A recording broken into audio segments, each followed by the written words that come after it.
बड़ा entertaining chapter है elasticity of demand, मजेदार, लाइट। मैं नहीं पढ़ाता तो भी आप लोग कर लेते। ध्यान से देखना, इलास्टिसिटी ऑफ डिमांड का मतलब क्या होता है।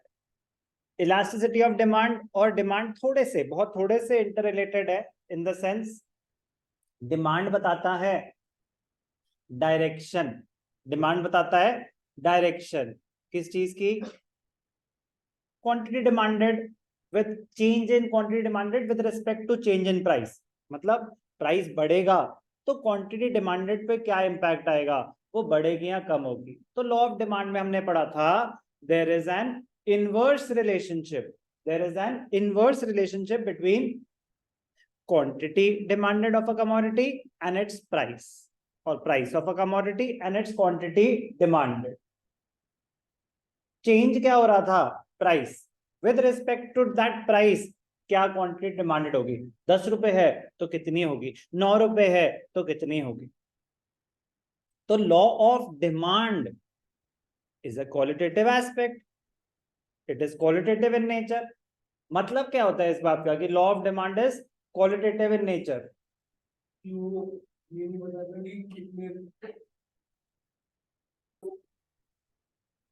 Law of demand is qualitative in nature, इस लाइन का मतलब क्या होता है?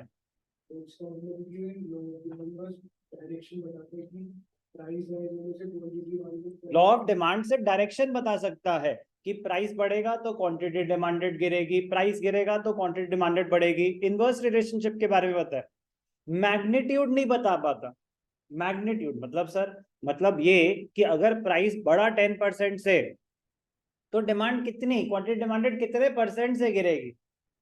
क्योंकि आपको डिसीजन लेनी है एज अ प्रोड्यूसर, आपको डिसीजन लेनी है कि मेरे को प्राइस बढ़ाना है वगैरह। नहीं नहीं, लॉ ऑफ डिमांड कहता है कि जैसे आपने प्राइस बढ़ाया आपके सामान की डिमांड गिर सकती है। कह रहा अच्छा, फिर तो मैं प्राइस बढ़ा ही नहीं पाऊंगा कभी। कह रहा गिरेगी कितने से वो बताएगा इलास्टिसिटी। तो अगर आपने प्राइस बढ़ाया 20% से, डिमांड गिरी 5% से, तो क्या दिक्कत है, गिरने दो, ओवरऑल रेवेन्यू तो बढ़ेगा। आपका तो पर्पस है प्रॉफिट मैक्सिमाइजेशन, यस और नो?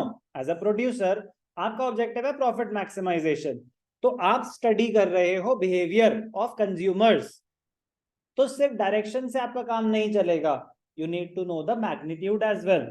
तो इलास्टिसिटी बताता है मैग्नीट्यूड कि हाँ, प्राइस बढ़ेगा तो डिमांड गिरेगी, कितने से?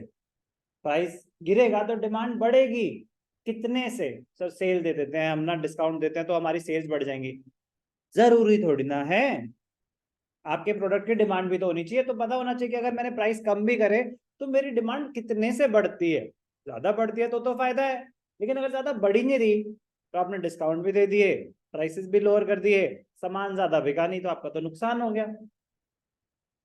तो इसलिए मैग्नीट्यूड भी जरूरी होता है पता होना। एस्टिमेट्स ही है, एग्जैक्टली तो कभी पता हो ही नहीं सकता। बट क्या है ये elasticity of demand? In the previous chapter, कौन सा था हमारा previous chapter? Organisation of data. ये डिमांड की बात कर रहा है, ठीक है। डिमांड में we studied that according to the law of demand, quantity demanded increases with the fall in price and decreases, but there is an inverse relationship between price and quantity demanded.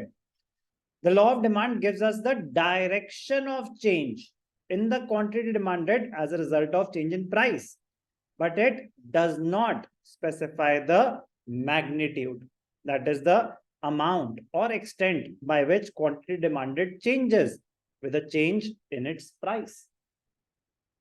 In brief, it does not indicate how much change, it does not indicate how much change in the quantity demanded due to change in price.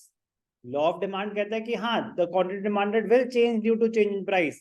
How much नहीं बताता law of demand. How much बताएगा? Elasticity of demand.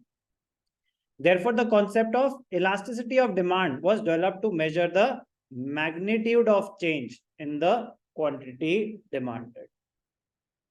Just for understanding, suppose the price falls by 20%. According to the law of demand, the quantity demanded of computers will rise. कि price गिर गया, demand बढ़ेगी। Law of demand ये बताता है कितने से बढ़ेगी ये नहीं बता सकता. बट however कि law of demand, it does not indicate by how much that quantity demanded will increase. In such cases, the concept of elasticity of demand becomes more important, as it helps in knowing by how much the demand for computers will increase. The concept of elasticity was developed by Professor Marshall in his book Principles of Economics. This concept has great importance in economic theory as well as in applied economics. So, demand gives us the direction. Elasticity of demand gives us the magnitude of change. Exact definition: elasticity of demand refers to the percentage change in demand for a commodity with respect to percentage change in any of the factors for that commodity. This is the general definition for elasticity of demand. This is the general definition for elasticity of demand. हमारे course में है price elasticity, हमारे course में है price elasticity. मतलब elasticity is the magnitude of change due to all the factors, be it the price of the commodity or other factors or any factor. So elasticity can be price elasticity, income elasticity, cross elasticity.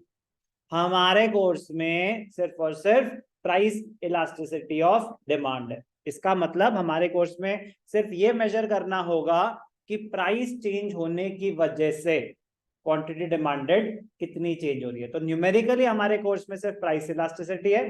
Theoretically हमें पता होना चाहिए कि मतलब क्या होता है, फर्क क्या होता है इलास्टिसिटी इन जनरल और प्राइस इलास्टिसिटी. तो ये elasticity in general, percentage change in demand divided by percentage change in factors. Any of the factors का मतलब होता है price and factors other than the price. तो इलास्टिसिटी कितने टाइप की हैं? Price elasticity, cross elasticity, income elasticity are beyond the scope. कौन सी? Cross and income elasticity. Beyond the scope मतलब आपके समझ के बाहर नहीं, आपके कोर्स के बाहर है. Beyond the scope of the syllabus. Present chapter deals with only price elasticity of demand.